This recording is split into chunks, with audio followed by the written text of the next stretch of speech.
Setting off over our green and pleasant land, it's pretty hard to imagine on a sunny day like this just how much this winter has changed the face and shape of the United Kingdom forever.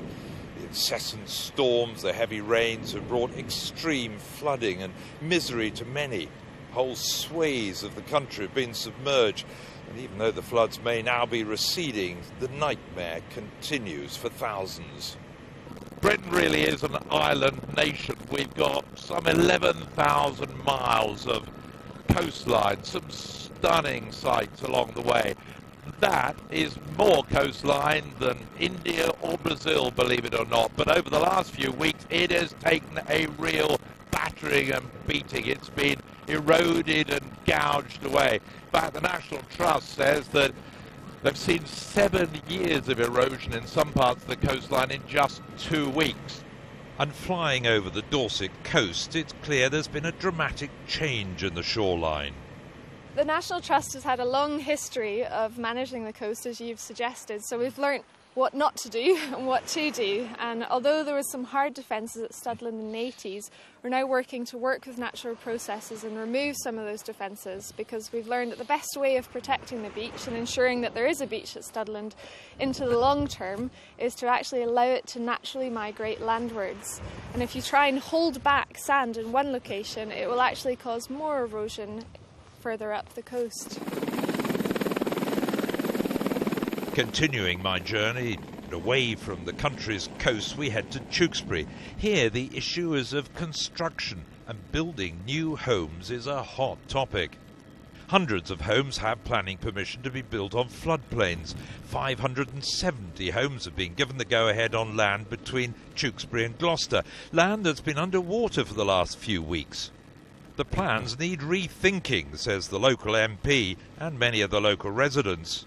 Well, I don't think we learned the lessons fully from 2007, which was that don't build too many houses in areas which flood or close to areas which flood. Look, it's very easy to build new houses that they themselves won't flood. But the trouble is they push the water onto other areas, causing them to flood, and that is the difficulty. Back in the helicopter and flying east towards the Thames estuary. Here, more than £100 million was spent trying to tame the river. The Jubilee River Flood Control and Relief Channel is one of the biggest engineering projects ever undertaken in this country. A 7-mile channel that diverts the Thames water away from towns like Maidenhead, Eton and Windsor. But some critics of the scheme say that it merely shifts the problem elsewhere, to towns like Datchet, where the Thames meets up with the Jubilee River again. You feel that the Jubilee River, which saves a lot of people's properties downstream, is not doing you a lot of favours here? Not at all. The £110 million was public money, and it's been spent on one small section of the river on the basis of cost-benefit analysis. But this thing never carried its design capacity. It is incapable of carrying its design capacity. So, are these wild winters going to be the norm in future? Not even scientists seem to know the answer.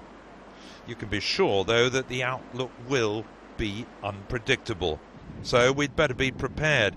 And like protecting Britain against the threat of terrorism, the experts warn that our flood defences will never be perfect.